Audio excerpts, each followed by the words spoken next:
Handa na ba ang inyong mga puso para sa isang kwentong susubok sa ating pananaw tungkol sa pag-ibig at pag-asa? Isang magandang araw po sa inyong lahat, mga minamahal naming tagapakinig. At muli, samahan niyo akong buksan ang isang panibagong aklat ng buhay.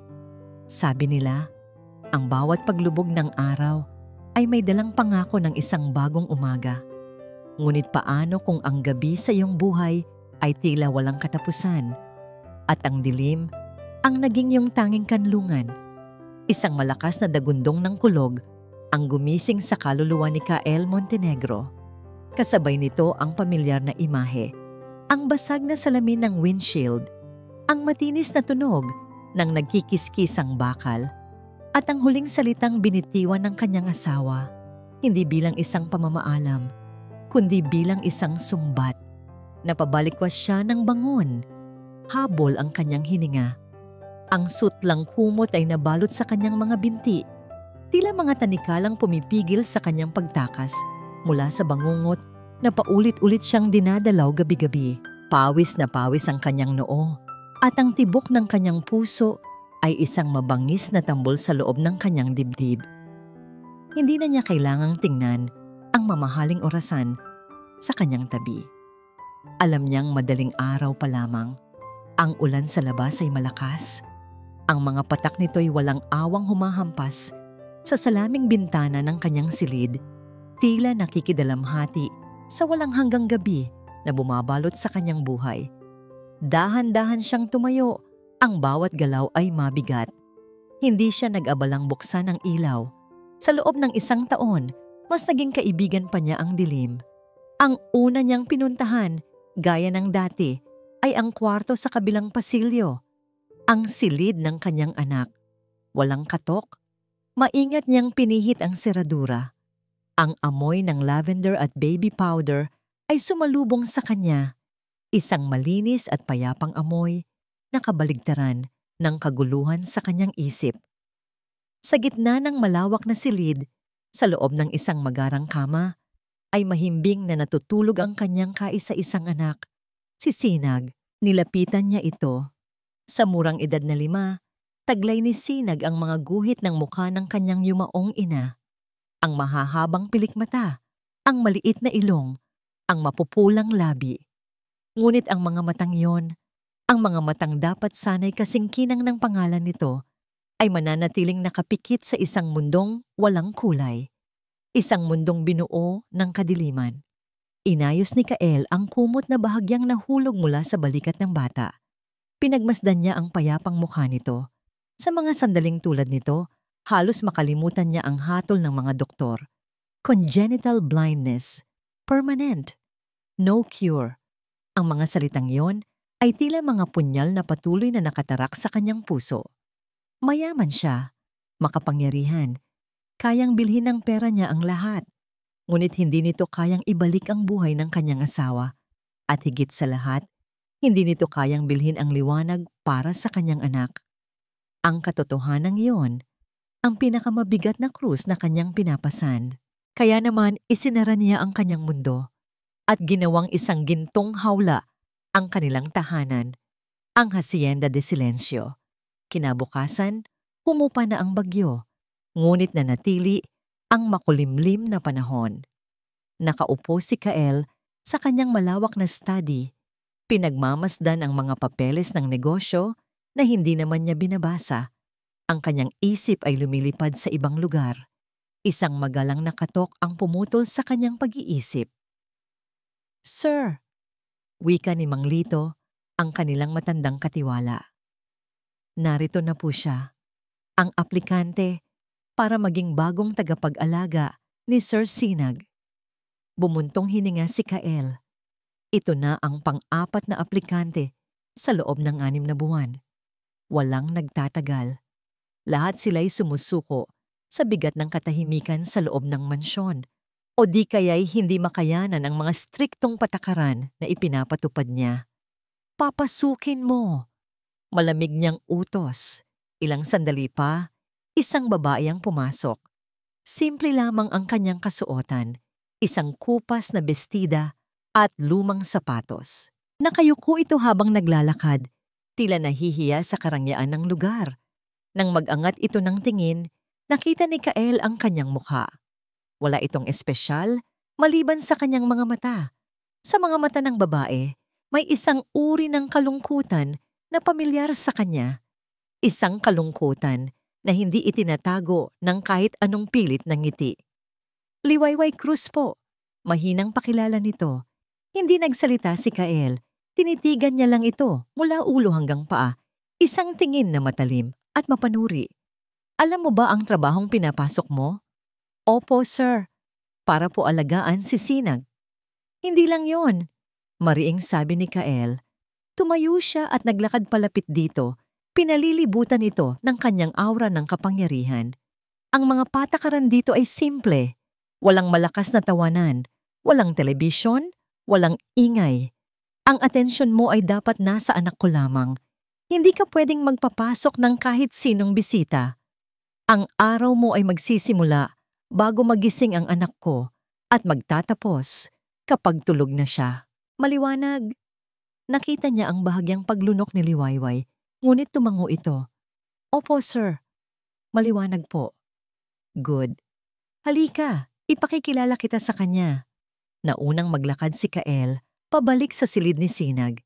Gising na ang bata, nakaupo sa kama at nakikinig sa isang audiobook. Nang maramdaman nila ang pagpasok, bahagyang lumingon ang ulo nito sa direksyon ng pinto. Sinag, may ipapakilala ako sa'yo, sabi ni Kael. Sinisikap na gawing malambing ang kanyang boses, ngunit may bahid pa rin ito ng awtoridad. Siya si Wei, ang bago mong kasama.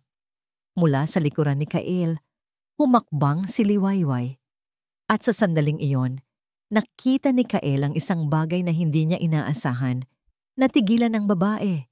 Ang mga mata nito ay nanlalaki habang nakatitig kay Sinag. Isang mabilis na emosyon ang dumaan sa mukha nito. Isang halo ng gulat, sakit, at isang bagay na hindi maipaliwanag ni Kael. Para itong nakakita ng multo mula sa nakaraan. Ngunit kasing bilis ng paglitaw nito na wala rin ng emosyon, pinalitan ng isang pilit na ngiti. Hello, Sinag! Bati ni Liwayway. Ang boses ay bahagyang nanginginig. Ako si Wei. Tumingala si Sinag sa direksyon ng boses. Isang maliit na ngiti ang sumilay sa kanyang mga labi. Ngunit ang reaksyon ni Liwayway ang nanatili sa isipan ni Kael. Isang pulang bandila ang itinaas sa kanyang isipan, isang babala. Hinatid niya si Liwayway palabas ng silid. Bago niya isara ang pinto, hinarap niya ito. Ang kanyang mga mata ay kasing lamig ng hangin sa labas. Isa pang patakaran, Miss Cruz. Anya, ang boses ay halos isang pabulong, ngunit puno ng bigat. Ang trabaho mo ay alagaan lang siya. Huwag na huwag mo siyang kaaawaan. Tumango lamang si Liwayway, hindi makatingin ng diretso sa kanya. At habang isinasara ni Kael ang pinto, naiwan siyang nag-iisip kung ang pagtanggap ba sa babaeng ito na may sariling multo sa mga mata ay isang tamang desisyon o simula lamang ng isang panibagong bagyo sa loob ng Hacienda de Silencio.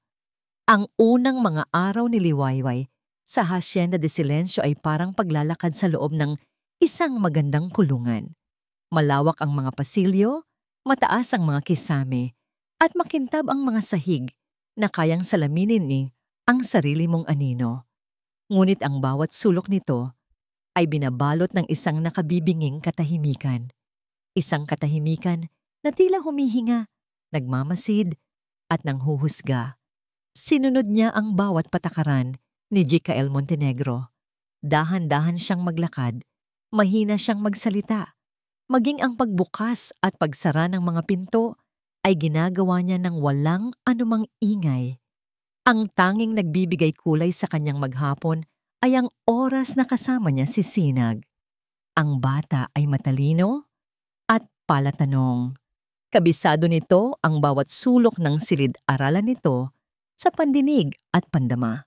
Sa umaga, binabasahan niya ito ng mga kwento. Ginagaya ang iba't ibang boses ng mga karakter. Isang higanting may malaking boses, Isang diwatang may matinis na halakhak. At sa bawat pagkakataon, isang matamis na ngiti ang isinusukli ni Sinag. Isang ngiting nagpapaalala sa kanya ng isa pang ngiti. Mula sa isang mukhang matagal nang naglaho sa kanyang buhay, ang ngiti ng kanyang gabi. Sa tuwing naaalala niya ang sariling anak, isang kirot ang kumakagat sa kanyang puso. Ngunit agad niya itong iwinawaksi. Narito siya para magtrabaho, para alagaan si Sinag. Iyon lang, isang tanghali, habang pinapakain niya ang bata, sa maliit na mesa sa tabi ng bintana, isang bagay ang nangyari. Sa kanyang pag-abot sa baso ng tubig, hindi niya sinasadyang masagi ang kutsarang metal.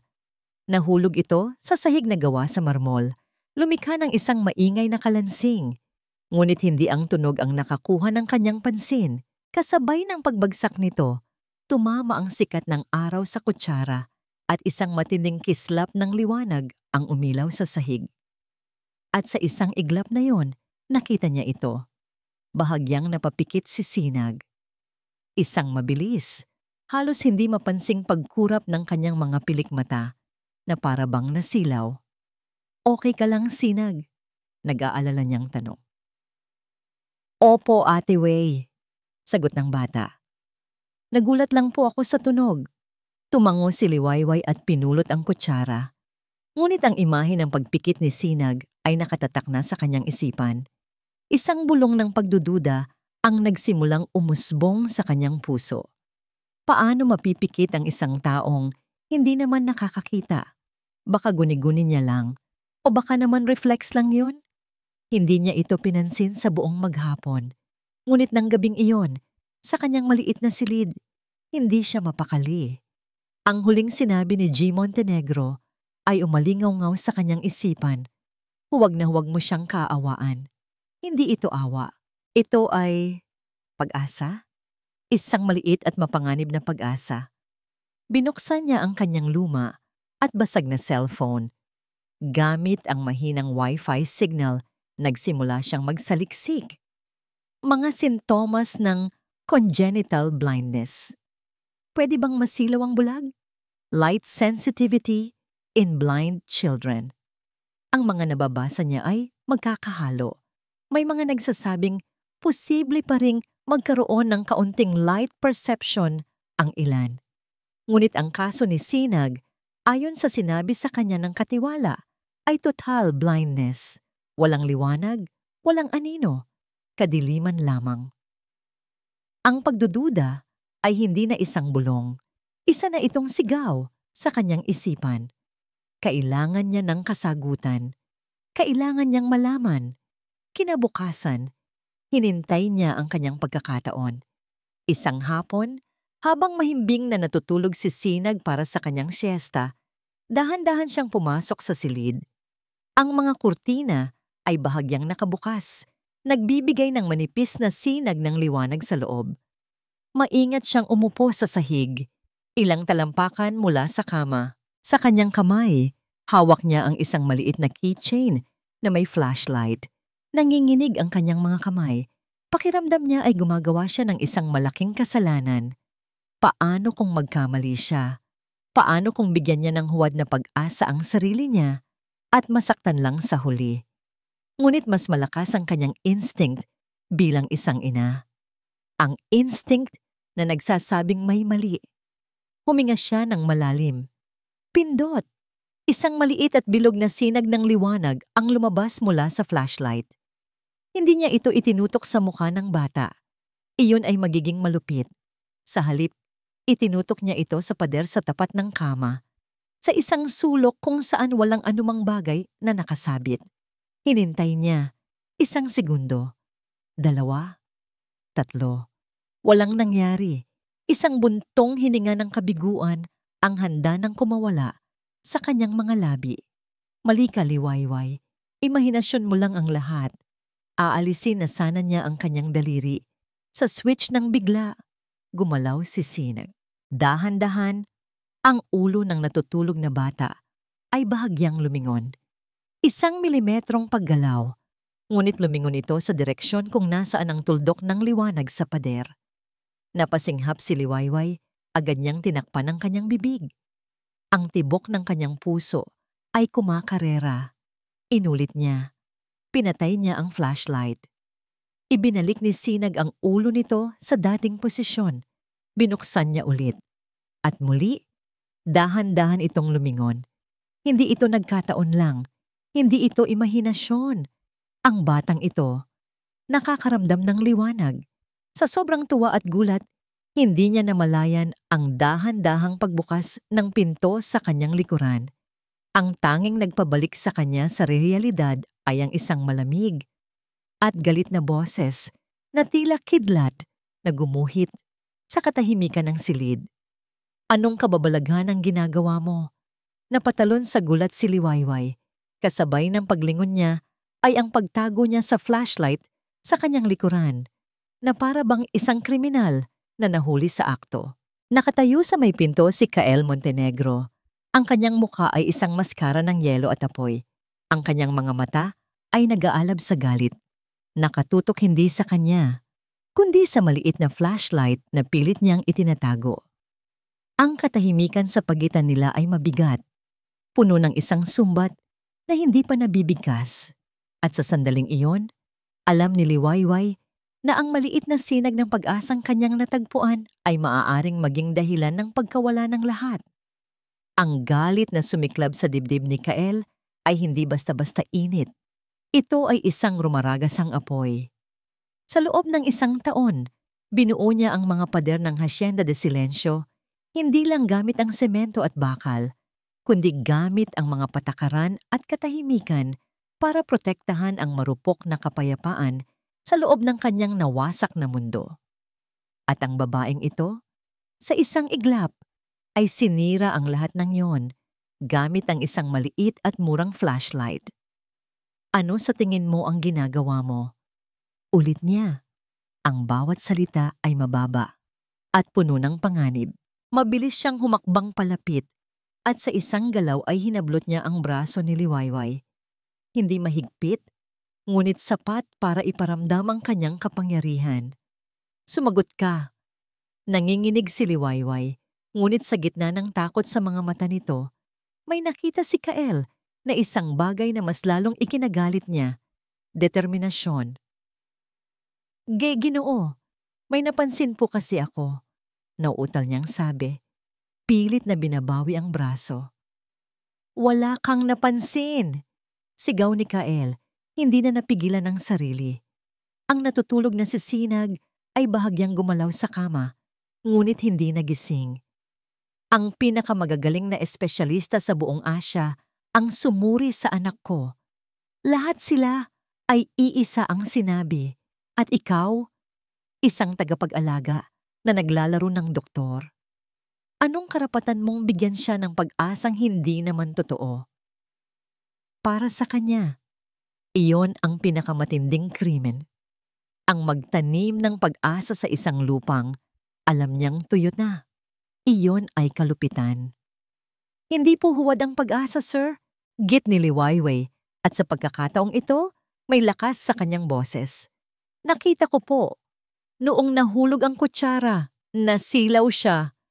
At kanina, lumingon siya sa direksyon ng ilaw. Nagkataon lang yon. Hindi po. Kunin mo ang mga gamit mo. Mariin at pinal na, sabi ni Kael. Binitawan niya ito ng marahas. Tapos na ang trabaho mo dito. Umalis ka na. Iyon na dapat ang katapusan. Inaasahan niyang makikita ang pagmamakaawa sa mga mata nito, ang pagtangis.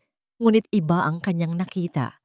Isang alon ng desperasyon ang bumalot sa mukha ni Liwayway at kasabay nito, ang pagtulo ng mga luhang matagal na nitong pinipigilan. Hindi niyo po naiintindihan. Humahagulgol niyang sabi, ang boses ay basag na. Ang hindi ko maintindihan ay kung bakit kailangan mong gawin to. At doon, sa gitna ng kanyang mga hikbi, binitiwan ni Liwayway ang mga salitang nagpatigil sa mundo ni Kael. Dahil isa rin po akong ina. Ang sigaw na yon ay hindi galit. Ito ay puno ng sakit. Isang sakit na bumutas sa pader ng galit na nakapalibot sa puso ni Kael. Natigilan siya.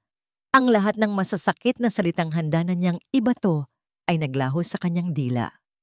Nawalan din po ako ng anak, Ginoo. Patuloy ni Liwayway. Ang bawat salita ay tila isang piraso ng kanyang nabasag na kaluluwa. Ang pangalan niya ay Gabi. 5 taong gulang din po sana siya ngayon. Pareho sila ni Sinag. Ang hangin sa silid ay biglang bumigat.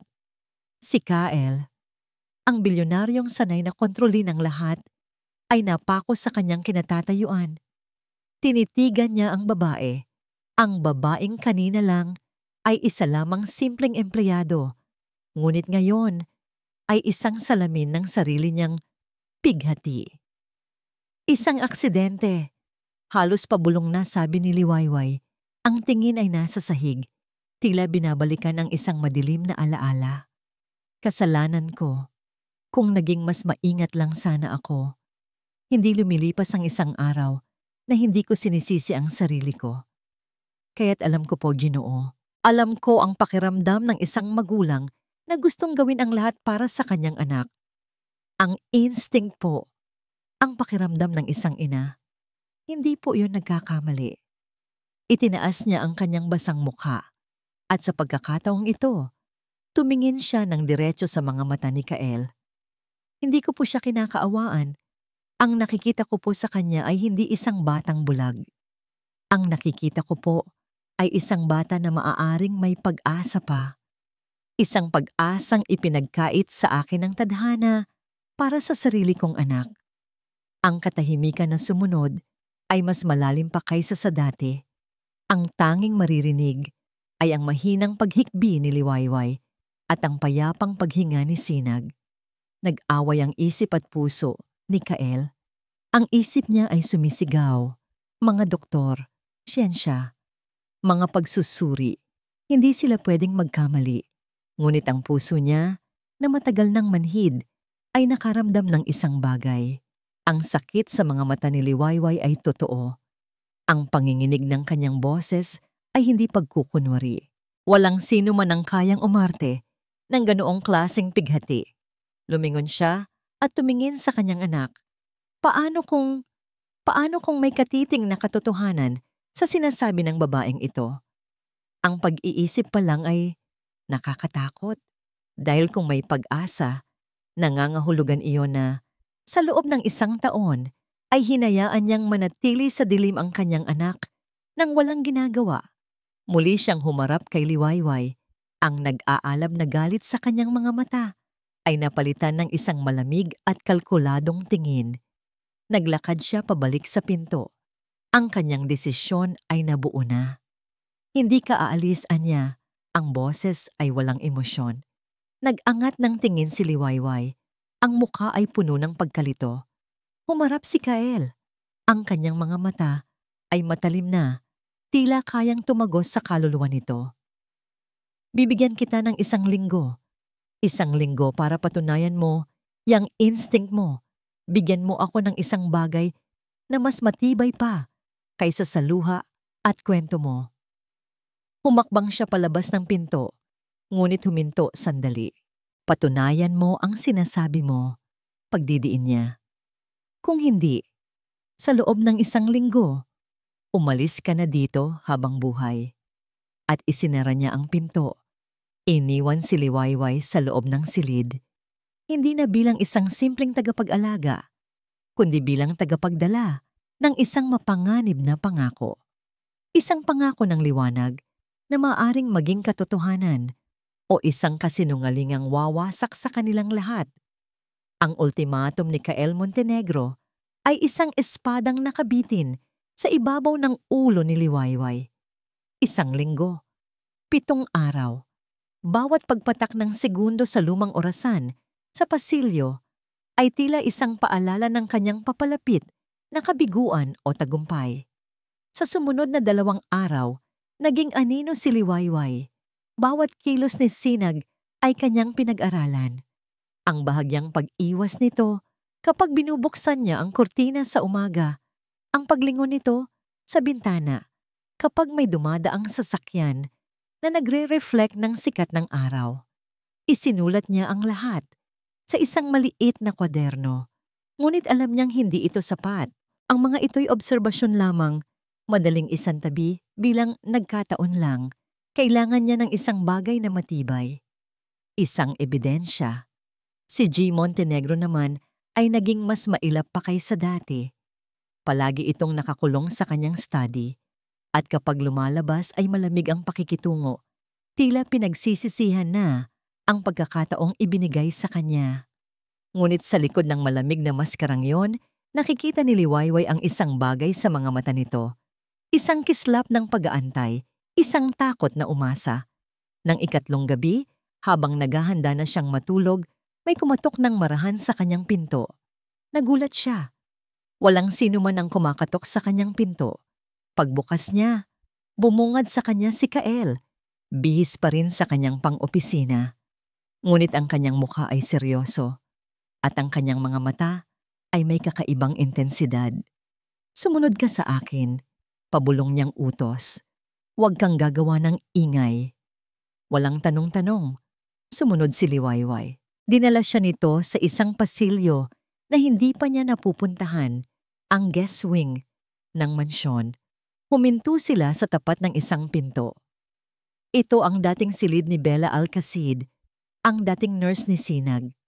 Paliwanag ni Kael sa mahinang boses. Hindi pa ito ipinapalinis ng husto mula nang umalis siya. Tingnan natin kung may naiwan siyang kahit ano. Ang puso ni Liwayway ay nagsimulang tumibok ng mabilis. Ito na yon. Ang kanilang unang hakbang. Dahan-dahang binuksan ni Kael ang pinto at pumasok sila sa loob ng madilim na silid. Amoy luma at naiwang pabango ang sumalubong sa kanila. Gamit lamang ang ilaw mula sa cellphone ni Kael, nagsimula silang maghalongkat. Ang silid ay malinis at halos walang laman na para bang sinadya talagang walang iwanang bakas. Tiningnan ni Kael ang mga drawer. Binuklat ni Liwayway ang mga damit na naiwan sa aparador. Bawat isa ay gumagalaw ng maingat. Ang kanilang mga hininga ay tila napakalakas. Sa gitna ng katahimikan, sa isang pagkakataon, sabay nilang binuksan ang isang maliit na cabinet sa tabi ng kama. Ang kanilang mga kamay ay nagdikit. Isang kuryente ang tila dumaloy sa braso ni Liwayway. Mabilis niyang binawi ang kanyang kamay. Ang pisngi ay nag-iinit. Nakita niyang napatingin din si Kael, ngunit walang sinabi. Sa liit ng espasyo, halos magkadikit na ang kanilang mga balikat. At sa lapit na yon, naamoy niya ang pabango ni Kael. Isang amoy ng sandalwood at kapeng barako. Hindi ito ang amoy ng isang malamig na amo, kundi amoy ng isang lalaking pagod at desperado. Wala, bulong ni Kael pagkaraan ng halos isang oras. Ang pag-asa sa boses nito ay unti-unti nang nawawala. Napaupo si Liwayway sa gilid ng kama. Halos sumusuko na. Pinagmasdan niya ang maliit na bookshelf sa sulok. Puro mga medical books. Walang kahit anong personal. Ngunit may isang libro na nakaagaw ng kanyang pansin. Isang luma at makapal na nobela na tila hindi naman bagay sa koleksyon. Kinuha niya ito. Mabigat ito. Ngunit parang may mali sa bigat. Ginoo, tawag niya. Lumapit si Kael. Ipinakita ni Liwayway ang libro. Nang buksan ito ni Kael, pareho silang napasinghap. Ang gitna ng libro ay binutas. At sa loob ng espasyong yon, nakatago ang isang maliit na bote na gawa sa maitim na salamin.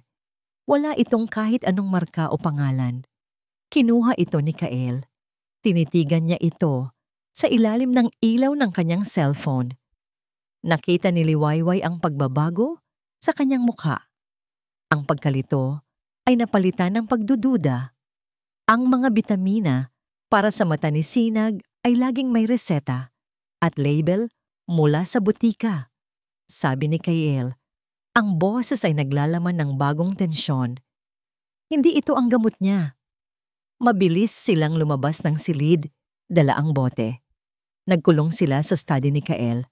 Habang si Liwayway ay nakatayo lamang sa gilid, kinuha ni Kael ang kanyang telepono at may tinawagan.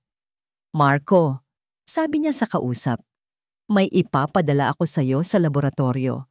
Kailangan kong malaman kung ano ang laman nito. ASAP. At Marco, confidential ito. Huwag mong ipaalam kahit kanino. Pagkababa niya ng telepono, isang mabigat na katahimikan ang namayani sa pagitan nila. Hindi makatingin si Liwayway. Nakatitig lamang siya sa bote na nasa ibabaw ng mesa. Iyon ang ebidensya niya. Ngunit ano ang ipapakita nito? Salamat, Liwayway. Nag-angat siya ng tingin. Nagulat. Ito ang unang pagkakataon na tinawag siya ni Kael sa kanyang pangalan. Ang mga mata nito ay hindi na malamig. Sa halip, mayroon itong pag-aalala, pag-asa at pagkilala. Isang tingin na nagsasabing hindi na siya isang simpleng kasambahay lamang, kundi isang kakampi. Kinabukasan, ang paghihintay ay isang uri ng torture. Bawat tunog ng telepono ay nagpapatayo ng balahibo ni Liwayway. Nagpatuloy siya sa kanyang mga gawain, ngunit ang kanyang isip ay nasa iisang bagay lamang. Hapon na nang mangyari ito. Kasama niya si Kael sa study. Pinag-uusapan ang schedule ni Sinag. Nang biglang tumunog ang personal na telepono ni Kael, ang pangalan ni Marco ay lumitaw sa screen. Agad itong sinagot ni Kael. Marco, anong balita? Natahimik si Kael habang nakikinig. Nakita ni Liwayway kung paano unti-unting nawala ang kulay sa mukha nito. Ang kanyang mga mata ay nanlaki sa hindi makapaniwalang gulat. Ang kanyang kamay na may hawak ng telepono ay nagsimulang manginig. Anong sinabi mo? Narinig niyang tanong ni Kael. Ang boses ay basag. Isang mahabang katahimikan. Ibinaling ni Kael ang kanyang tingin kay Liwayway. Ang nakita niya sa mga mata nito ay isang bagong uri ng sakit. Isang halo ng matinding galit at lagim. Dahan-dahan niyang ibinaba ang telepono. Sinabi niya kung ano ang laman ng bote. Sabi ni Kael, ang boses ay walang laman. Tila galing sa napakalayo. Wey, hindi ito gamot. Isa itong malakas na uri ng neuroinhibitor para sa paningin. Ang mga salitang neuroinhibitor ay umalingaw-ngaw sa loob ng study ni Kael na parang isang hatol ng kamatayan. Sa isang iglap, ang sahig na kanyang kinatatayuan ay tila gumuho. Ang hangin ay naging mabigat at mahirap langhapin. Hindi ito gamot. Isang lason. Isang lason na dahan-dahang ipinapatak sa mga mata ng kanyang anak araw-araw sa ilalim mismo ng kanyang bubong. Isang mabangis at walang tunog na sigaw ang kumawala sa kanyang lalamunan. Kasabay nito, ang kanyang kamao ay bumagsak ng malakas sa makinis na ibabaw ng kanyang mahogany desk. Ang sakit na gumuhit sa kanyang mga buto ay walang-wala kumpara sa apoy ng galit at pagsisisi na lumalamon sa kanyang kaluluwa. Ginoo. Ang mahinang boses ni Liwayway ang pumutol sa kanyang pagkawala sa sarili. Nilingon niya ito. Nakatayo ito roon. Ang mukha ay kasing putla ng papel. Ang mga mata ay nanlalaki sa takot at awa. Ngunit sa ilalim ng lahat ng iyon, nakita niya ang isang bagay na mas kailangan niya sa sandaling iyon. Lakas. Hinayaan niya ang sarili niyang manghina.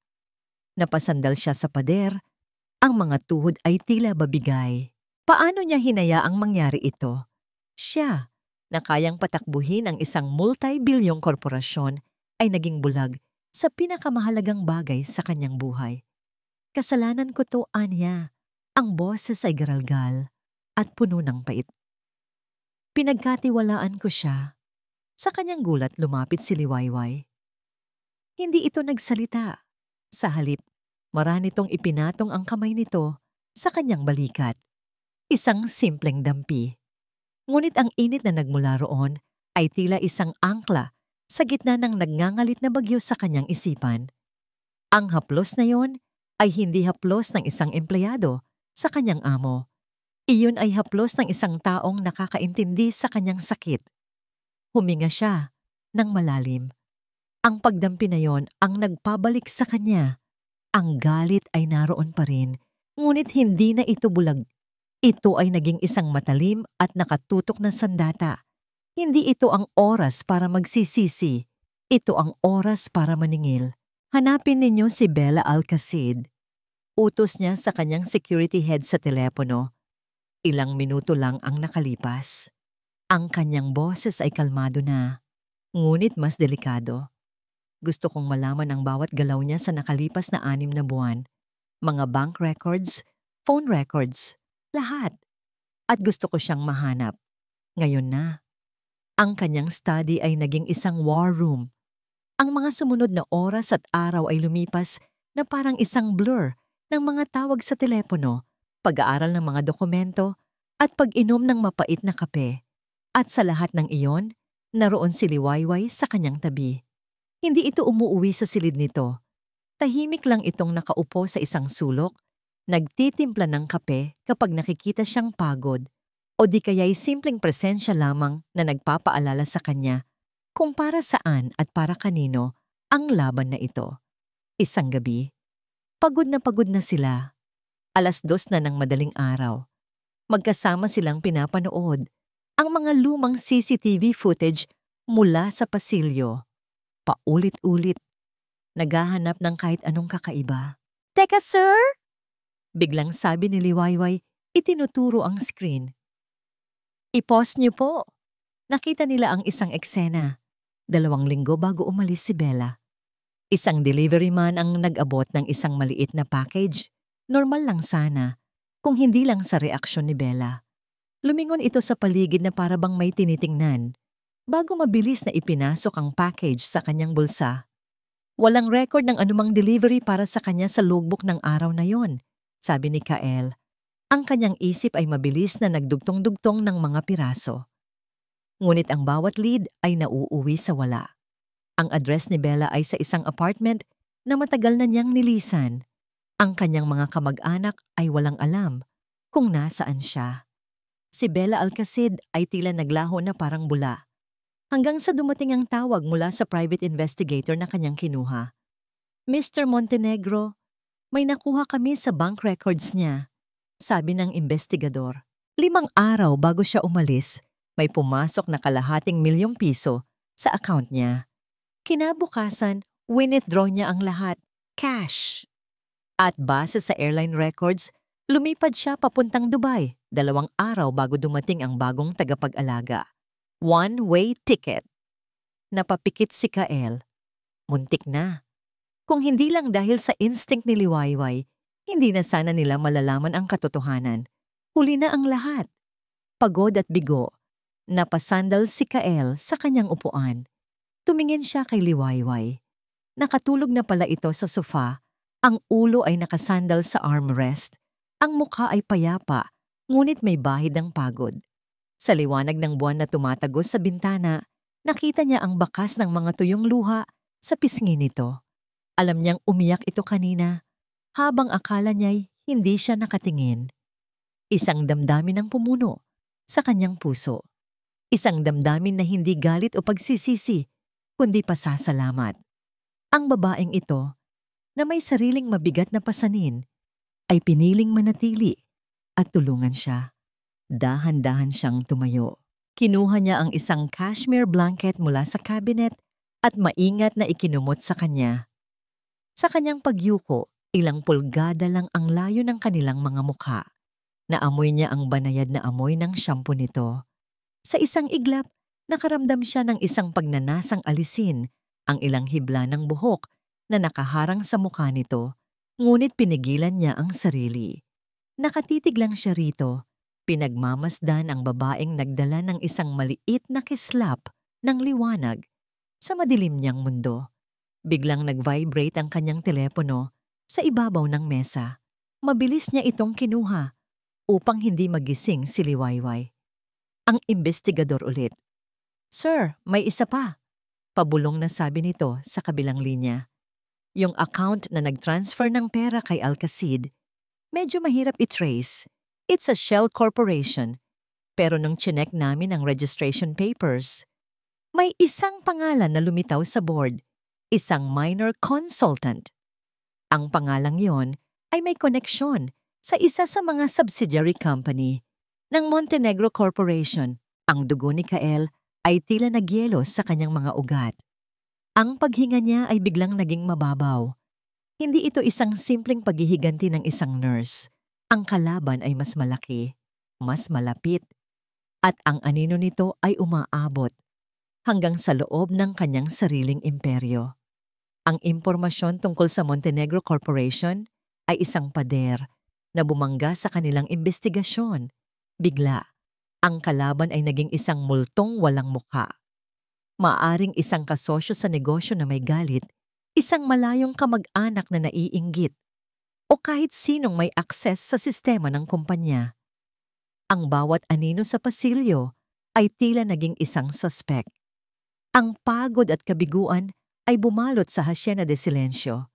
At sa isang gabing iyon, mas lumakas pa ang buhos ng ulan, tila nakikidalamhati sa kanilang nararamdaman. Nakatayo si Kael sa tapat ng malaking bintana ng kanyang study.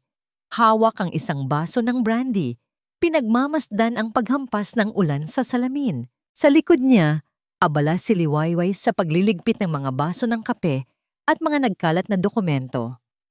Sa loob ng halos isang linggo, ang study na ito ang naging mundo nila. Wala na tayong mapupuntahan, basag ni Kael sa katahimikan. Ang boses ay pagod. Kung sino man ang gumawa nito, magaling siyang magtago. Lumingon siya at napatingin kay Liwayway. Nakita niya ang lungkot sa mga mata nito. Lungkot para kay Sinag. Lungkot para sa kanya. Pasensya ka na. Dagdag niya, nadamay ka pa sa gulo ko. Umiling si Liwayway. Hindi po gulo to, Ginoo. Para po ito kay Sinag. Isang maliit at mapait na ngangiti ang sumilay sa labi ni Kael. Lumapit siya sa bar at nagsalin pa sa isa pang baso. Inabot niya ito kay Liwayway. Sa tingin ko, kailangan mo rin to. Nag-atubili si Liwayway, ngunit tinanggap din. Umupo sila sa dalawang leather na upuan sa tapat ng nag-aapoy na fireplace. Sa labas, kumukulog at kumikidlat. Sa loob, ang tanging maririnig ay ang pagpitik ng apoy at ang pagbuhos ng ulan. Alam mo, pagsisimula ni Kael, nakatitig sa apoy. Lahat ay iniisip na ang kasal namin ni Selena ay perpekto. Isang fairy tale. Ang bilyonaryo at ang magandang socialite. Huminga siya ng malalim. Pero hindi. Ang huling taon namin ay isang impyerno. Puro pag-aaway, pagseselos, panunumbat. Ito ang unang pagkakataon na may pinagsabihan siya nito. Tumingin siya kay Liwayway. Nakikinig lang ito. Ang mga mata ay puno ng pag-unawa. Walang kahit anong bahid ng panghuhusga. Nang gabing iyon, nang gabing mangyari ang aksidente, garalgal niyang pagpapatuloy. Nagtatalo kami sa loob ng kotse. Galit ako. Galit siya. May mga sinabi akong hindi ko na mababawi. At pagkatapos, isang iglap lang. Nawala na siya. Napayuko siya. Ang bigat ng pagsisisi ay tila dumagan sa kanyang mga balikat. Kaya't isinara ko ang mundo ko. Ang sabi ko sa sarili ko, kasalanan ko ang lahat. Dahil sa kayabangan ko, sa galit ko. Nawalan ng ina, si Sinag, kaya't naging bulag din ako. Naging bulag ako sa mga nangyayari sa paligid ko dahil masyado akong abala sa pagpaparusa sa sarili ko. Isang mainit na kamay ang dumapo sa ibabaw ng kanyang kamay na nakapatong sa armrest. Ang kamay ni Liwayway. Ang sakit. Minsan, nakakabulag talaga. Mahina niyang sabi. Pinipigilan tayong makita ang mga bagay na nasa harapan na natin. Tumingin si Kael sa kanya at sa mga mata ni Liwayway, nakita niya ang sarili niyang sakit, ang sarili niyang bigat. Ang anak ko. Si Gabi. Nagsimulang magkwento si Liwayway. Ang boses ay nanginginig. Nasa park kami. Napakakulit niya. Tumakbo siya palayo para habulin ang isang paru-paro. Isang segundo lang. Isang segundo ko lang inalis ang tingin ko sa kanya para sagutin ang isang text message. Pagtingin ko ulit, nasa gitna na siya ng kalsada. Ang mga luha ay nagsimulang mamuo sa kanyang mga mata. Naririnig ko pa rin ang busina, ang sigaw ng mga tao, ang lahat. Maliban sa boses niya na tumatawag sa akin, ang huli kong alaala ay ang paru-parong lumilipad palayo, malaya, habang ang anak ko. Hindi na niya natapos ang sasabihin. Sa sandaling iyon, wala na ang amo at ang kasambahay. Ang naroon na lamang ay 2 taong nagluluksa, 2 pusong basag na nagbabahagi na ng kanilang mga piraso. Dahan-dahang itinaas ni Kael ang kanyang kamay at pinunasan ang isang luhang dumaloy sa pisngi ni Liwayway gamit ang kanyang hinlalaki. Ang kanilang mga mata ay nagtagpo. Ang apoy mula sa fireplace ay sumasayaw sa kanilang mga mukha. Ang distansya sa pagitan nila ay unti-unting nawawala. Nakita ni Kael ang kanyang sarili sa mga mata ni Liwayway, ang sakit, ang pangungulila, at sa ilalim ng lahat ng iyon, isang maliit na kislap ng pag-asa. Dahan-dahan, halos hindi niya namamalayan, nagsimula siyang yumuko palapit dito. Ang kanyang tingin ay bumaba sa mga labi nito. Nakikita niya ang bahagyang pagbuka ng mga ito. Isang imbitasyon, isang pag-aantay. Malapit na. 1 pulgada na lang. Pareho silang napapitlag, agad na lumayo sa isa't isa na para bang nahuling gumagawa ng isang bagay na ipinagbabawal. Ang mahika ng sandali ay biglang naglaho. Sino yan? Inis na tanong ni Kael. Bumumukas ang pinto at pumasok si Mang Lito, ang katiwala, na may pag-aalala sa muka. Sir Kael, pasensya na po sa abala. May bigla po kayong bisita. Pinsan niyo po, si Sir Ramon. Kasunod ni Mang Lito, pumasok si Ramon Montenegro. Matangkad ito at laging nakangiti. Ngunit ang nangiti nito ay hindi kailanman umaabot sa kanyang mga mata. Kael! Pinsan! Masayang bati nito, hindi pinapansin ang tensyon sa silid. Napadaan lang ako. Narinig ko kasing medyo stressed ka raw sa trabaho lately. I just wanted to check on you. At sino naman itong magandang binibini? Tumingin si Ramon kay Liwayway at pagkatapos ay sa 2 baso ng brandy sa mesa. Isang mapanuring ngiti ang sumilay sa kanyang labi. Pinsan, ano bang nangyayari dito? Tanong niya. Ang boses ay puno ng pag-aalala. Ngunit ang mga mata ay puno ng isang bagay na mas madilim at mapanganib. Ang pagdating ni Ramon ay parang isang baldeng yelo na ibinuhos sa namumuong init sa pagitan nila ni Liwayway. Agad na bumalik ang pader sa paligid ni Kael. Mas mataas at mas matibay kaysa dati. Pinilit niyang maging kalmado. Kahit na ang bawat himaymay ng kanyang kalamnan ay gustong itaboy palabas ang kanyang pinsan. Ramon, bati niya siya. Sinisikap na gawing normal ang kanyang boses. Hindi ka nagsabing darating ka. Surprise! Nakangiting sabi ni Ramon. Ang mga mata ay naglalaro sa pagitan niya at ni Liwayway. Gusto ko lang siguraduhin na okay ka. At si Sinag, kamusta na ang munting anghel? Umiinom pa ba siya ng mga espesyal na eye vitamins na nireseta ng mga doktor? Sa isang iglap, tila huminto ang pag-ikot ng mundo ni Kael.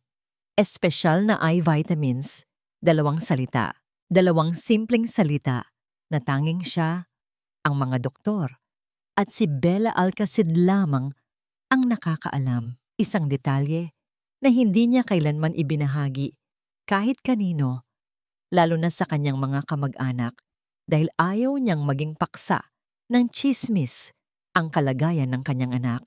Isang piraso ng yelo ang tila bumagsak sa kanyang sikmura. Sa labas, pinanatili niya ang kanyang blangkong ekspresyon, ngunit sa loob, isang sirena ang umalingaw-ngaw sa kanyang isipan, isang pulang-pulang alarma. Oo naman, sagot niya, maikli at maingat. Nasa pangangalaga siya ni Wei. Itinuro niya si Liwayway. Siya ang bagong tagapag-alaga ni Sinag. Isang karangalan po, Sir Ramon. Magalang na bati ni Liwayway na halatang hindi komportable sa titig nito. Well, mukhang nasa mabuting mga kamay siya, sabi ni Ramon. Ang ngiti ay hindi pa rin nawawala. Sige, pinsan, hindi na ako magtatagal. Dumaan lang talaga ako para mangamusta. Mag-ingat ka. Huwag mong masyadong pagurin ang sarili mo. Tinapik siya ni Ramon sa balikat bago umalis. Isang palakaibigang kilos, ngunit para kay Kael, ang pakiramdam ay tila haplos ng isang ahas. Nang maisara na ni Mang Lito ang pinto, ang katahimikan na naiwan sa study ay mas mabigat pa kaysa dati. Ang init ng fireplace ay tila hindi na sapat para alisin ang lamig na bumabalot sa silid. Ginoo, may problema po ba? Tanong ni Liwayway, nararamdaman ang biglaang pagbabago sa kanya. Hindi sumagot si Kael. Naglakad siya pabalik-balik, ang kanyang isip ay tumatakbo nang mas mabilis pa kaysa isang race car.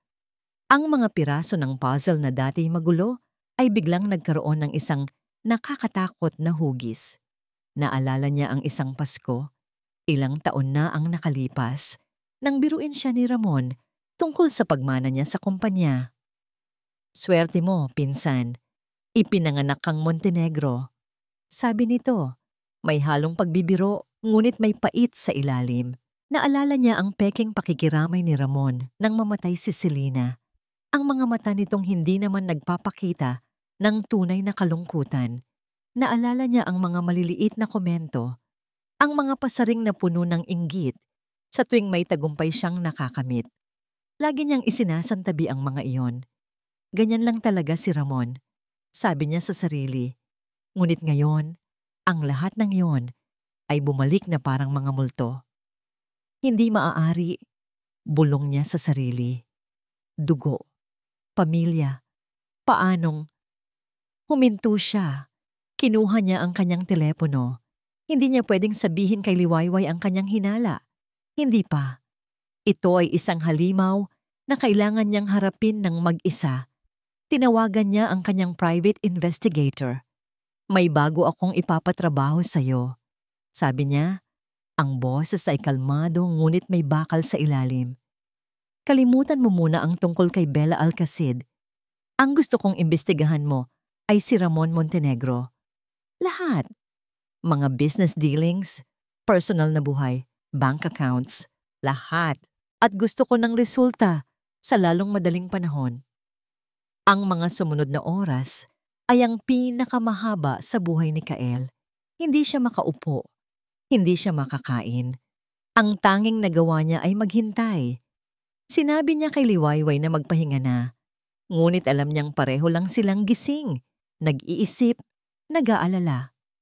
Kinabukasan, hapon na nang dumating ang isang email sa kanyang secure na account mula sa investigador. Ang subject, "For your eyes only." Nanginginig ang kanyang mga kamay habang binubuksan ito. Ang email ay maikli, ngunit may isang attachment, isang litrato. Nang i-click niya ito, ang kanyang paghinga ay tila nanakaw. Ang litrato ay malinaw. Kuha ito mula sa malayo sa isang hindi kilalang coffee shop sa labas ng syudad. Nakaupo sa isang mesa si Bella Alcacid at ang kanyang kaharap ang taong nag-aabot sa kanya ng isang makapal na brown na envelope ay ang kanyang pinsan, si Ramon Montenegro. Ang ngiti sa mukha ni Ramon sa litratong iyon ay hindi ngiti ng isang mapagmalasakit na kamag-anak. Iyon ay ngiti ng isang taong nagtatagumpay sa isang maruming plano. Ang telepono ay halos madulas sa kanyang nanginginig na kamay.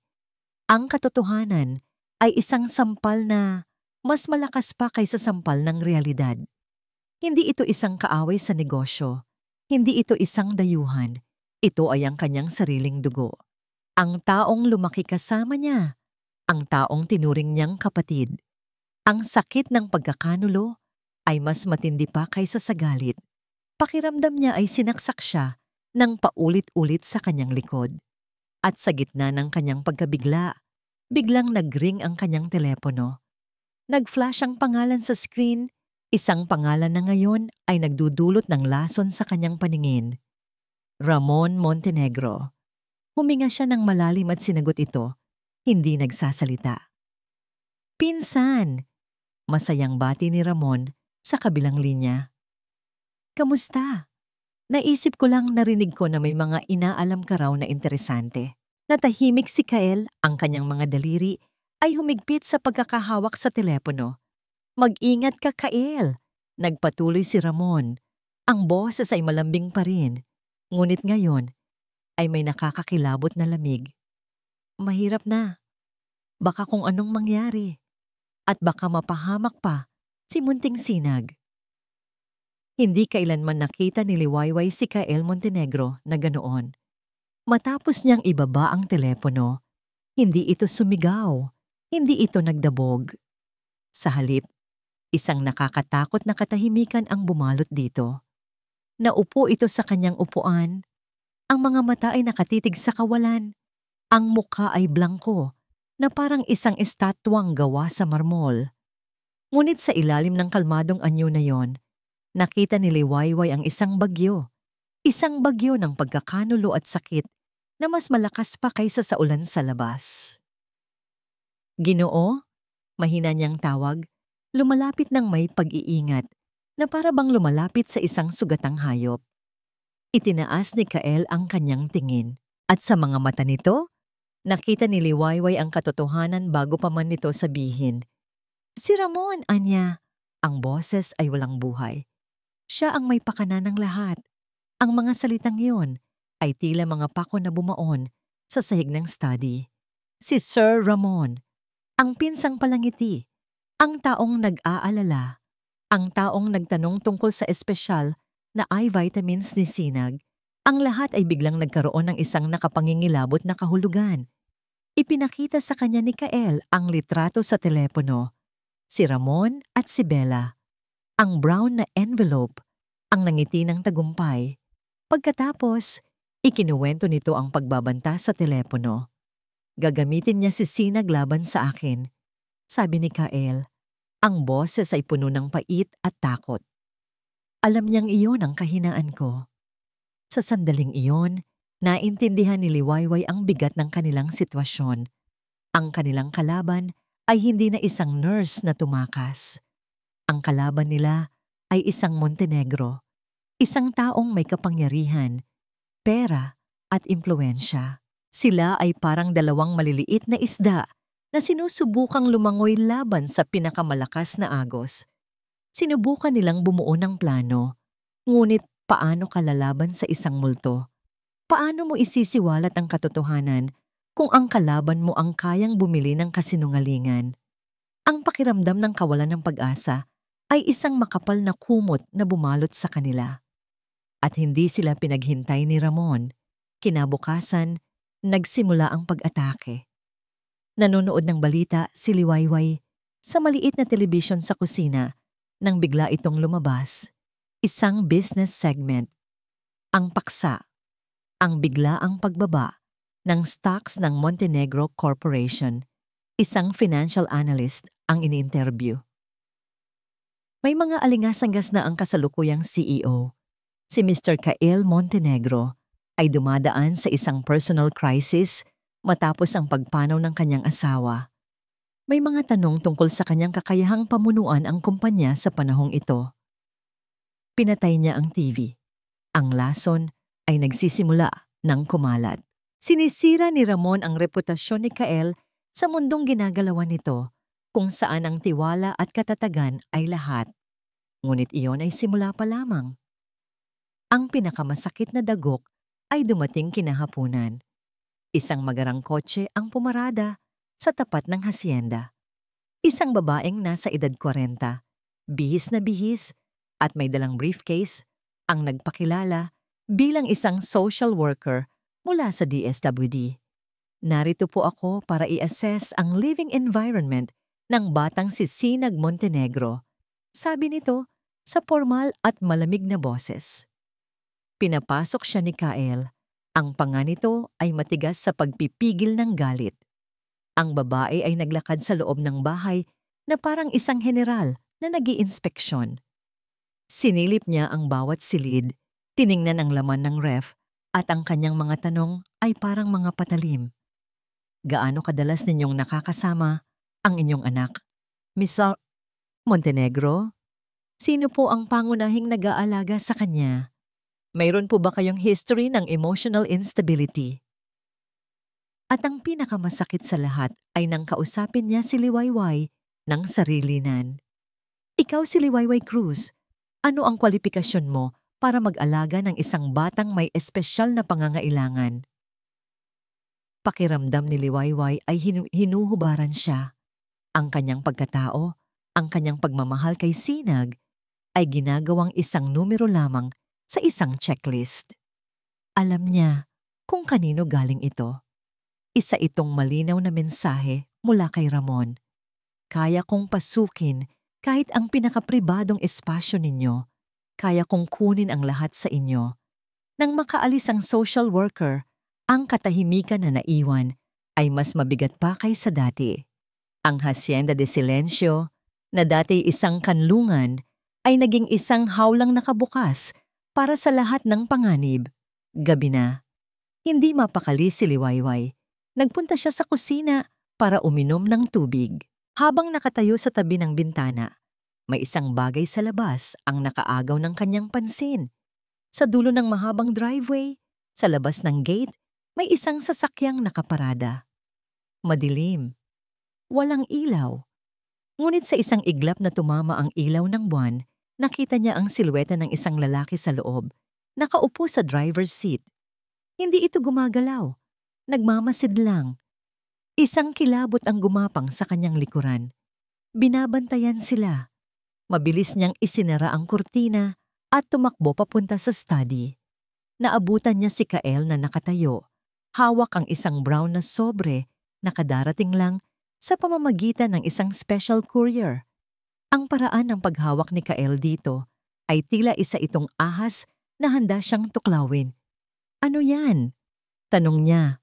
Ang boses ay nanginginig. Dahan-dahang binuksan ni Kael ang sobre.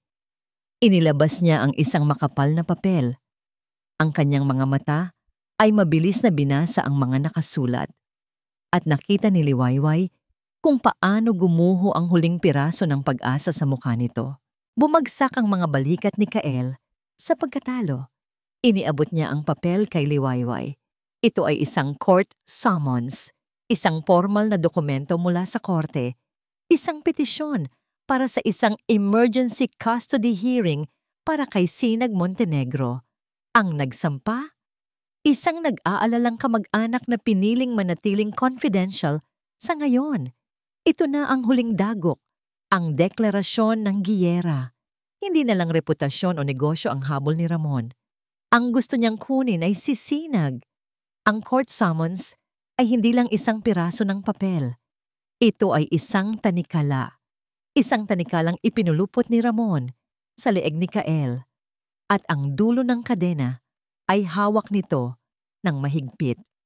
Sa isang iglap, si Kael Montenegro, ang taong kayang yumanig sa mundo ng negosyo, ay naging isang amang walang kapangyarihan na maaaring mawalan ng kaisa-isang anak. Ang mga sumunod na araw ay ang pinakamadilim sa Hacienda de Silencio. Ang katahimikan ay hindi na payapa. Ito ay puno ng takot. Bawat tunog ng telepono ay nagdudulot ng kaba. Bawat pagdaan ng sasakyan sa labas ay isang posibleng banta. Si Kael ay nakikipag-usap sa kanyang mga abogado sa buong maghapon. Ngunit ang kanilang mga sinasabi ay walang naidudulot na pag-asa. Mahirap ang laban na ito, Kael, sabi ng kanyang abogado. Si Ramon ay may malinis na imahe at ginagamit niya ang pag-aalala niya para sa bata bilang sandata. Ang mga paratang tungkol sa iyong emotional instability ay kumakalat. Kailangan nating maging handa sa pinakamasama. Ang pinakamasama, ang mawala si Sinag. Ang kaisipang yon ay isang lason na dahan-dahang pumapatay sa kaluluwa ni Kael. Isang gabi, nakaupo si Kael sa kanyang madilim na study. Sumuko na siya. Napapaligiran siya ng mga pader literal at makahulugan. Tinitigan niya ang isang naka-frame na litrato sa kanyang mesa. Ang litrato ni Sinag na nakangiti. Kuha bago pa man ang lahat ng ito. Isang luhang hindi niya napigilan ang pumatak sa salamin ng picture frame. Sa gitna ng kanyang pagluluksa, biglang tumunog ang kanyang private phone. Hindi niya ito pinansin. Ngunit patuloy ito sa pagring. Mapilit. Sa wakas, sinagot niya ito nang may pagkainis. Sino to? Mr. Kyle Montenegro? Tanong ng isang boses ng lalaki sa kabilang linya.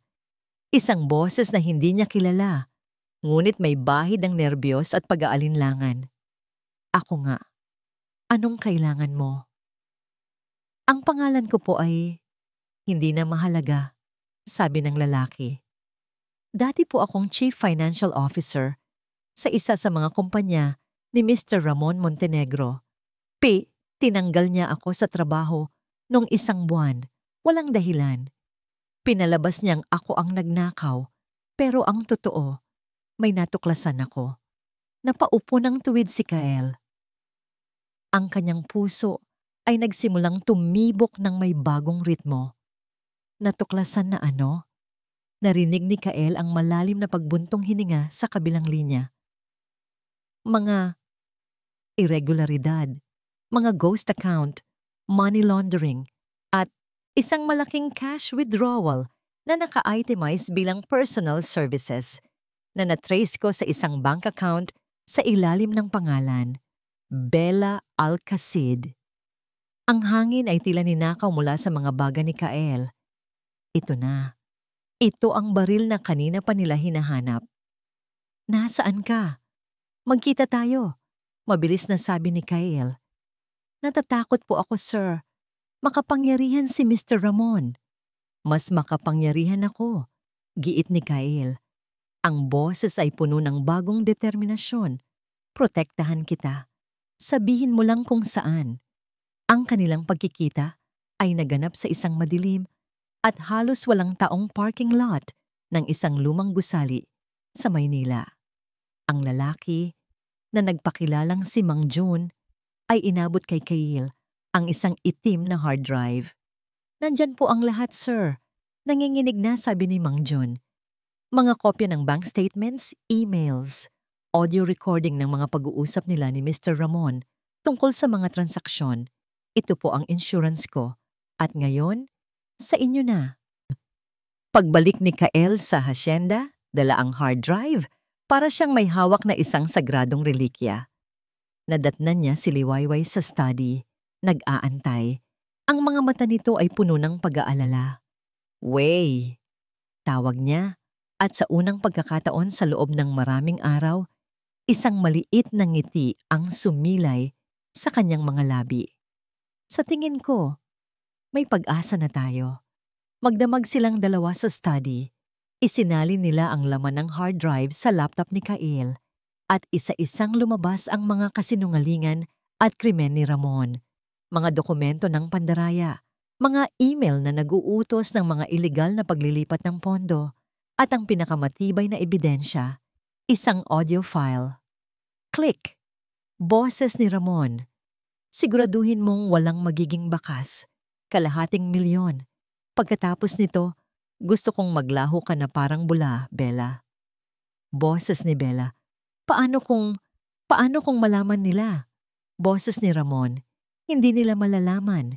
Dahil sa mata ng lahat, ang kapatid kong si Kael ay isang grieving husband na nawawala sa sarili. Walang maniniwala sa kanya. Pinatay ni Kael ang recording. Ang katahimikan sa silid ay mabigat. Tumingin siya kay Liwayway. Ang mukha nito ay isang halo ng gulat at galit.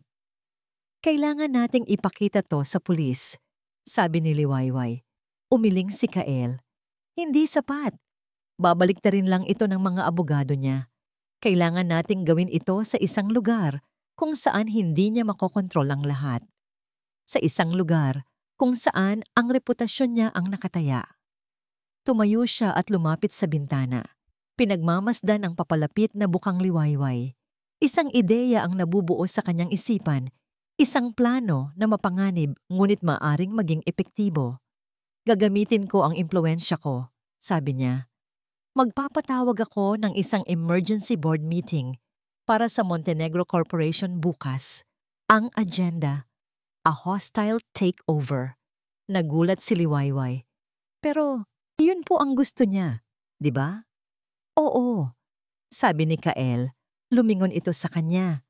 At sa mga mata nito ay may isang bagong apoy. Isang apoy ng isang mandirigmang handa ng sumabak sa laban.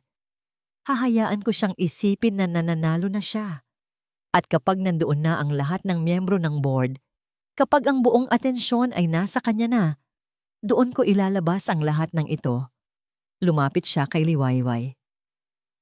Ang kanilang mga mukha ay ilang pulgada na lang ang pagitan. Ang tensyon sa pagitan nila ay hindi na lang dahil sa panganib, kundi dahil na rin sa isang bagay na mas malalim. Gagawin natin to ng magkasama, sabi niya.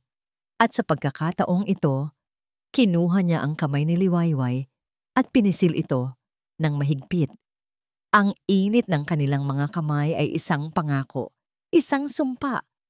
Kinabukasan, habang papasok si Kael sa malaking boardroom ng Montenegro Corporation, ang kanyang puso ay kumakabog. Bawat miyembro ng board ay naroon at sa dulo ng mahabang mesa, sa upuang para sa chairman, ay nakaupo si Ramon. Isang mapanuksong na ngiti ang nakapaskil sa kanyang mukha. Salamat sa pagdating, pinsan, bati ni Ramon. Ang boses ay puno ng huwad na paggalang. Magsisimula na sana kaming bumoto para paalisin ka sa pwesto. Ang hangin sa loob ng boardroom ay halos kayang hiwain sa sobrang tensyon. Nakaupo ang mga pinakamatatanda at pinakarespetadong miyembro ng board sa paligid ng mahabang mesa. Ang kanilang mga mukha ay seryoso at hindi mabasa. Sa labas ng silid, sa isang maliit na waiting area, si Liwayway ay mahigpit na nakahawak sa kanyang rosaryo. Ang bawat dasal ay para kay Kael at sa hustisya para kay Sinag. Sa loob, si Kael ay kalmadong naglakad papunta sa kanyang upuan. Diretsong nakatingin sa mga mata ng kanyang pinsan. Ang nangiti sa mukha ni Ramon ay ngiti ng isang lobo na nasukol na ang kanyang biktima. Mabutit nakarating ka, Kael. Pagsisimula ni Ramon, ang boses ay umaalingaw-ngaw sa silid. Alam kong mahirap para sa'yo ang mga nakaraang buwan. Kaya't kami na, sa board ang nagpasya na marahil ay oras na para ipahinga mo muna ang iyong sarili. Talaga? Kalmadong tanong ni Kael, ikinagulat ng lahat ang kanyang pananahimik. Oo. Pagpapatuloy ni Ramon, kinuha ang pagkakataon.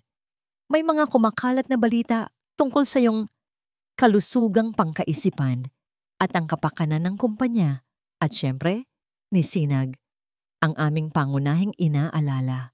Kaya't ako, bilang yung nag-aalalang pinsan, ay napilitang magsinungaling, putol ni Kael. Ang kanyang boses ay hindi malakas, ngunit ito ay matalim na parang isang patalim. At sapat na yon para patahimikin ang buong silid. Isang halakhak ang kumawala kay Ramon. Ano yung pinagsasabi mo, pinsan? Baka naman ang stress ay... Huwag mo akong tawaging pinsan, mariing sabi ni Kael. Itinayo niya ang kanyang sarili at inilapag ang isang maliit na laptop sa mesa. Ikinonekta niya ito sa malaking screen sa pader. Mga Ginoo at ginang ng board, humihingi ako ng paumanhin sa dramang ito. Ngunit meron akong kailangang ipakita sa inyo. Isang presentasyon tungkol sa tunay na nangyayari sa likod ng ating kumpanya. Sa isang click, lumitaw sa screen ang mukha ni Bella Alcacid. Kasunod nito ang mga kopya ng bank statements, ang paglipat ng ₱250,000 mula sa isang shell corporation. Nagsimulang magbulungan ng mga tao sa silid. Mga pekeng akusasyon, sigaw ni Ramon, ngunit may bahid na ng kaba sa kanyang boses. Sino ang maniniwala sa isang desperadong ama? Tanong ni Kael. Marahil. Pero baka maniwala kayo sa boses mismo ng utak sa likod ng lahat. At pinindot niya ang play. Ang boses ni Ramon ay pumuno sa silid malinaw at hindi maikakaila. Siguraduhin mong walang magiging bakas, kalahating milyon. Pagkatapos nito, gusto kong maglaho ka na parang bula. Bella.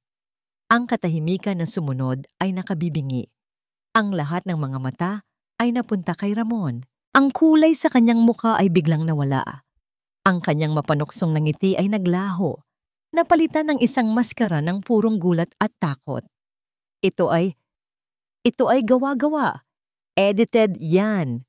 Desperadong sigaw niya, tumatayo. Ngunit hindi pa tapos si Kael. Isa-isang lumabas sa screen ang mga email, ang mga dokumento ng money laundering, ang bawat piraso ng ebidensya na nagpapakita ng sistematikong pagnanakaw ni Ramon sa kumpanya. Ipinakita niya ang kasakiman, ang inggit, ang kasamaan. Ninakaw mo hindi lang ang pera ng kumpanyang ito, sabi ni Kael. Ang boses ay nanginginig sa pinaghalong galit at sakit. Ninakaw mo ang tiwala ng pamilyang ito at ang pinakamasaklap sa lahat, sinubukan mong nakawin ang liwanag mula sa aking anak. Ang huling mga salitang yon ay isang dagok na tuluyang nagpabagsak kay Ramon. Napaupo siya sa kanyang upuan, talunan, wala nang maidesibel. Ang kanyang paghahari-harian ay nagwakas. Ang kanyang kastilyong gawa sa kasinungalingan ay gumuho sa harap ng lahat. Sa labas nakita ni Liwayway ang pagbukas ng pinto ng boardroom. Ngunit hindi si Kael ang lumabas. 2 unipormadong pulis ang pumasok sa loob. Ilang sandali pa, narinig niya ang isang sigaw ng pagtutol. At pagkatapos, lumabas sila. Si Ramon, na ngayon ay nakaposas na, ay hinihila ng 2 pulis. Ang kanyang mukha ay puno ng galit at pagkamuhi. Habang dumadaan siya, ang kanyang mga mata ay nagtagpo sa mga mata ni Liwayway. Isang tingin na puno ng lason, ngunit hindi natakot si Liwayway. Sa halip, naramdaman niya ang isang uri ng kapayapaan, ang katarungan. Nang mawala na si Ramon sa pasilyo, lumabas si Kael. Ang kanyang mukha ay pagod, ngunit ang bigat sa kanyang mga balikat ay tila nabawasan. Ang kanilang mga mata ay nagtagpo mula sa magkabilang dulo ng pasilyo. Walang salitang namutawi. Ngunit sa tingin na iyon, lahat ay nasabi na. Naglakad siya palapit sa kanya. Dahan-dahan sa simula, pagkatapos ay bumilis. Hindi niya pinansin ang mga miyembro ng board na nagmamasid. Hindi niya pinansin ang mga security guard. Ang tanging nakikita niya ay si Kael. Nang nasa harapan na niya ito, hindi na napigilan ni Kael ang sarili. Hinawakan niya ang batok ni Liwayway at sa isang kilos na puno ng pasasalamat, pag-aalinlangan at 1 taon ng pinigilang damdamin, inilapat niya ang kanyang mga labi. Sa mga labi nito, ang halik ay hindi marahas. Ito ay isang pagpapalaya, isang pag-amin. Ang lasa nito ay pinaghalong luha at tagumpay. Dito, sa gitna ng malamig na pasilyo ng kapangyarihan at kasakiman, sa wakas ay natagpuan nila ang isang bagay na totoo. Isang bagay na hindi kayang bilhin ng pera o sirain ng kasinungalingan. Ang halik na yon sa pasilyo ay isang hangganan. Para kay Liwayway, iyon ang sandaling tuluyan ng gumuho ang pader sa pagitan ng isang amo at isang kasambahay, sa pagitan ng 2 estranghero, sa pagitan ng 2 taong nagluluksa. Ang naiwan na lamang ay si Kael at si Wei. 2 kaluluwang sinubok ng pighati, ngunit pinagbuklod ng isang pambihirang pag-ibig na isinilang mula sa pag-asang dala-dala nilang 2 para sa isang bata. Ang tagumpay laban kay Ramon ay hindi nila ipinagdiwang ng may ingay.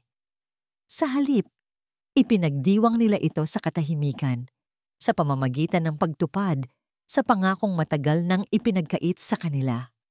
Dinala nila sa sinag sa pinakamagaling na pediatric ophthalmologist sa bansa, isang doktor na walang koneksyon sa mga Montenegro. Sa loob ng isang sterile na klinika, habang hawak ni Kael ang isang kamay ni Sinag at hawak naman ni Liwayway ang isa pa, ang katotohanan ay muling binigkas. Ngunit sa pagkakataong ito, may kasama na itong pag-asa. Ang epekto ng neuroinhibitor ay malalim. Paliwanag ng doktora. Pero dahil bata pa si Sinag, ang kanyang mga mata at utak ay may pambihirang kakayahang mag-regenerate. Hindi ito magiging madali. Mangangailangan ito ng operasyon at maraming buwan ng therapy. Ngunit oo, Mr. Montenegro, may malaking pag-asang makakakitang muli ang inyong anak. Ang mga salitang yon ay musika. Sa pandinig ni Liwayway, nagsimula ang kanilang bagong paglalakbay. Ang mga araw ay napuno ng mga sesyon ng vision therapy. Ang Hacienda de Silencio, na dati isang lugar ng kalungkutan, ay napuno ng mga makukulay na bola, mga flashing lights, at mga masasayang tunog. Sa bawat maliit na tagumpay ni Sinag, ang pag-abot nito sa isang pulang bola, ang pagtunton nito sa isang gumagalaw na ilaw, ay isang piyesta para sa kanilang tatlo. Nandoon si Kael, hindi bilang isang bilyonaryong CEO, kundi bilang isang amang nakaluhod sa sahig, nagpapagulong ng bola. At nandoon si Liwayway, ang kanyang boses ay laging puno ng paghihikayat at pagmamahal. Isang gabi, pagkatapos nilang patulugin si Sinag, naabutan ni Liwayway si Kael na nakatayo sa balkonahe, nakatingin sa mga bituin. Nilapitan niya ito. Ang lalim ng iniisip mo, anya. Ngumiti si Kael nang hindi lumilingon. Iniisip ko lang kung paano nagbago ang lahat. Lumingon ito sa kanya at sa dilim ng gabi, ang mga mata nito ay kumikinang. Binago mo ang lahat, Way. Hinawakan nito ang kanyang mga kamay. Noong dumating ka dito, akala ko isa ka lang simpleng aplikatika. Hindi ko alam na ikaw pala ang sagot sa mga dasal na hindi ko alam kung paano sisimulan. Iniligtas mo si Sinag at iniligtas mo rin ako. Ginoo. Kael. Pagtatama nito, mas hinigpitan ng hawak sa kanyang mga kamay. Hindi na ako ang amo mo, Way. At sana payagan mo akong maging higit pa sa isang kaibigan. Huminga ito ng malalim. Mahal kita, Liwayway. Mahal kita higit pa sa kayang sabihin ng mga salita. Ang pag-amin na yon, na sinabi sa ilalim ng kalmadong langit, ay ang pinakamagandang musikang naririnig ni Liwayway. Tumulo ang kanyang luha, ngunit sa pagkakataong ito, mga luha ito ng purong kaligayahan. Mahal din kita, Kael. Ang mga sumunod na linggo ay tila isang panaginip. Ngunit alam ni Liwayway na may isa pa siyang kailangang gawin para tuluyang maghilom. Isang hapon, nagpaalam siya kay Kael. Sasamahan kita. Agad na sabi ni Kael. Sa isang tahimik na sementeryo sa probinsya, sa harap ng isang maliit at simpleng lapida, magkahawak kamay silang tumayo. Gabriel, Gabby Cruz, ang aming munting anghel. Inilapag ni Liwayway ang isang pumpon ng puting bulaklak. Hinaplos niya ang malamig na marmol. Gabi, anak, pabulong niyang sabi. Ang boses ay basag. Siya si Kael. At meron siyang anak, si Sinag. Kamukha mo, mahal ko. Masaya na si nanay ngayon. Sana masaya ka na rin para sa akin. Naramdaman niya ang paghigpit ng hawak ni Kael sa kanyang kamay. Hindi ito nagsalita. Hinayaan lang siya nitong ilabas ang lahat. Sa tabi ng puntod ng kanyang nakaraan, sa wakas ay naramdaman ni Liwayway ang kapayapaan dahil alam niyang hindi na siya nag-iisa sa pagharap sa kanyang kinabukasan. At dumating ang araw ng operasyon. Matagumpay. Pagkatapos nito, 2 linggo pang nanatiling may benda ang mga mata ni Sinag. At ngayon, narito na sila sa araw ng pagtatanggal nito. Sa loob ng maliwanag na silid sa ospital, ang tensyon ay halos nasasalat. Hawak ni Kael ang isang balikat ni Liwayway, habang ang doktor ay dahan-dahang ginugupit ang huling piraso ng gauze. Okay, Sinag, malumanay na sabi ng doktor. Dahan-dahan mong imulat ang iyong mga mata. Bumagsak ang huling piraso ng benda. Ang mga mata ni Sinag, na dati walang buhay, ay nakapikit pa rin. 1 segundo. 2. Para kay Liwayway, iyon ay isang kawalang hanggan. At pagkatapos, dahan-dahan, unti-unti, iminulat ni Sinag ang kanyang mga mata.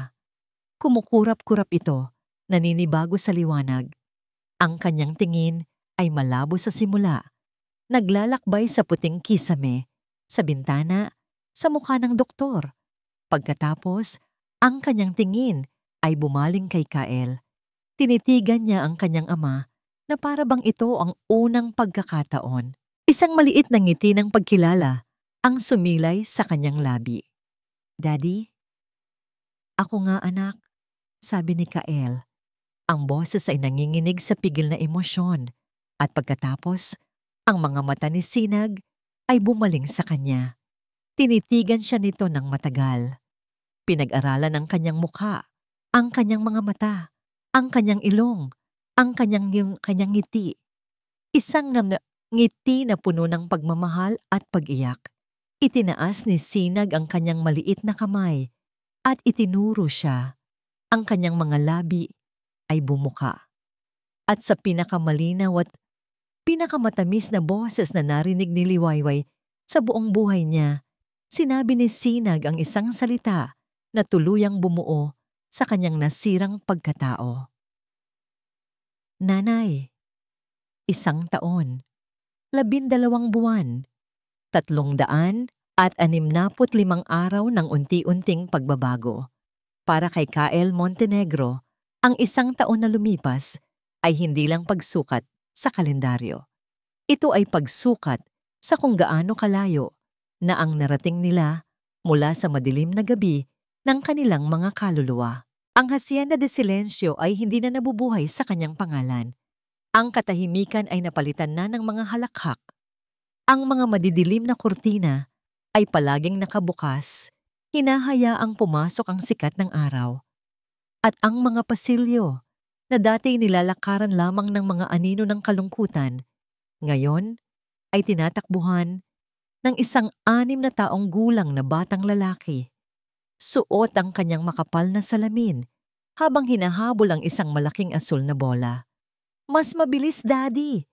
Hindi mo ako mahuhuli!" Sigaw ni Sinag. Ang kanyang tawa ay umaalingaw-ngaw sa malawak na hardin. "Dahan-dahan lang, champ!" Natatawang sagot ni Kael. Tumatakbo sa likuran nito. Hindi na siya ang bilyonaryong may pasan-pasang mundo sa kanyang mga balikat. Siya ay isa na lamang ama, na ang pinakamalaking yaman ay ang makitang malinaw na tumatakbo ang kanyang anak. Sa di kalayuan, sa ilalim ng isang mayabong na puno ng mangga, nakaupo si Liwayway sa isang picnic blanket. Pinagmamasdan silang dalawa. Ang kanyang puso ay umaapaw sa isang uri ng kaligayahan na hindi niya akalaing mararamdaman pa niya ulit. Ang salitang nanay na unang binitiwan ni Sinag ay hindi na natanggal. Iyon na ang tawag nito sa kanya. Isang titulong buong puso niyang tinanggap at niyakap. "Nanay, tingnan mo." Sigaw ni Sinag. Itinaas ang bola. "Nanalo ako." "Ang galing-galing naman ng baby ko." Masayang sagot ni Liwayway pumapalakpak. Ang buhay nila ay naging isang magandang rutina. Sa umaga, magkasama nilang inihahatid si Sinag sa eskwela. Sa tanghali, si Kael ay nagtatrabaho sa kanyang study habang si Liwayway naman ang namamahala sa bahay. Hindi na bilang isang kasambahay, kundi bilang ilaw nito. At sa hapon, sila ay isang ordinaryong pamilya na naglalaro sa hardin. Ngayong araw ay espesyal. Dinaluhan nila ang formal na paglulunsad ng kanilang pundasyon, ang Sinag Foundation. Isang non-profit organization na nakatuon sa pagtulong sa mga batang naging biktima ng medical malpractice at pagbibigay ng legal at pinansyal na suporta sa kanilang mga pamilya. Nakatayo si Kael sa podium, sa harap ng mga mamamahayag at mga importanteng bisita. Sa kanyang tabi ay si Liwayway, hawak ang kamay ni Sinag. "Maraming taon," pagsisimula ni Kael. Ang kanyang boses ay matatag at puno ng damdamin. "Maraming taon akong nabuhay sa paniniwalang ang kapangyarihan at pera ang sukatan ng lahat. Ngunit naging bulag ako. At sa aking pagkabulag, halos mawala sa akin ang pinakamahalaga sa lahat. Ang kanyang mga mata ay bumaling kay Sinag, pagkatapos ay kay Liwayway. Ang pundasyong ito ay hindi tungkol sa akin. Ito ay tungkol sa bawat bata na nararapat makita ang ganda ng mundo. Ito ay pasasalamat sa isang babaeng nagturo sa akin kung paano muling maniwala. Isang babaeng nagdala ng bukhang liwayway sa pinakamadilim kong gabi. Ang palakpakan ay malakas, ngunit ang tanging nakikita ni Kael ay ang nangingilid na luha sa mga mata ni Liwayway, mga luha ng pagmamahal at pagmamalaki. Gabi na. Ang buong hasyenda ay tahimik na, maliban sa mahinang tunog ng mga kuliglig sa labas. Matapos nilang basahan ng kwento si Sinag, magkasama silang lumabas sa balkonahe, ang paborito nilang lugar. Niyakap ni Kael si Liwayway mula sa likuran. Ipinatong ang kanyang baba sa balikat nito. Sabay nilang pinagmasdan ang paglubog ng araw. Ang langit ay pinintahan ng kulay kahel at rosas. Naaalala mo ba, bulong ni Kael, ang unang araw mo dito? Ang sabi ko sa'yo, huwag mo siyang kaaawaan.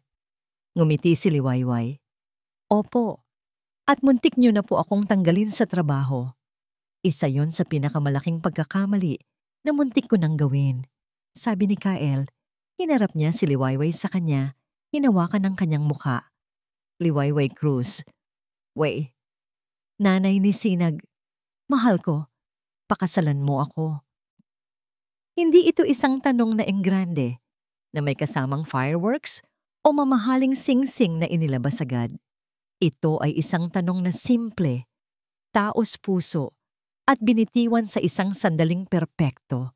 Ang mga luha ng kaligayahan ay muling dumaloy sa mga pisngi ni Liwayway. Tumango siya, hindi makapagsalita. Paulit-ulit siyang tumango. Oo, sa wakas ay naibulong niya. Oo, Kael, pakakasalan kita. Sa gitna ng isang halik na puno ng pangako ng habambuhay, may ibinulong si Liwayway sa tenga ni Kael. Isang sikretong sila palang dalawa ang nakakaalam. Nakita ni Kael ang paglaki ng mga mata nito, napalitan ng gulat, at pagkatapos ay ng isang kaligayahang hindi maipaliwanag. Binuhat niya si Liwayway at inikot-ikot. Ang kanilang mga tawa ay pumuno sa papalubog na dapit hapon. Isang bagong sinag, isang bagong kabanata, ang muling sisikat sa kanilang mga buhay. Ang Hacienda de Silencio ay tuluyan ng naging isang Hacienda de Esperanza, isang tahanan ng pag-asa. At dito po nagtatapos, mga minamahal naming tagapakinig, ang kwento ni Kael, Liwayway at Sinag. Isang kwentong nagpapatunay na mula sa abo ng kawalan, ang pag-ibig at tiwala ay maaaring sumibol, maging lakas, para maghilom at makamit ang katarungan. Ang pinakamahalagang aral na ating mapupulot ay hindi natatapos ang buhay sa isang trahedya. Ito ay isang pagkakataon upang muling bumangon, mas matatag at mas may pagmamahal. Ang tunay na liwanag ay hindi laging nakikita ng mga mata. Kung minsan, ito ay nararamdaman ng puso. Maraming salamat po sa inyong walang sawang pagsubaybay. Kung meron kayong mga saloobin o komento tungkol sa ating kwento, huwag po kayong mag-atubiling i-type sa comment section sa ibaba. Anong uri ng kwento ang gusto ninyong marinig sa susunod? Hindi dito nagtatapos ang ating paglalakbay. Marami pa pong kwentong kasing ganda at mas puno ng aral dito sa aming channel. Kung nagustuhan nyo ang kwentong ito, i-like, i-share sa pamilya at mga kaibigan, at mag-subscribe na rin para lagi kayong updated sa mga susunod pa naming kwento. I-click nyo ang notification bell para kayo ang unang makarinig kapag may bago kaming upload. Pagpalain po kayo ng Panginoon, kayo at ang inyong buong pamilya. Hanggang sa muli!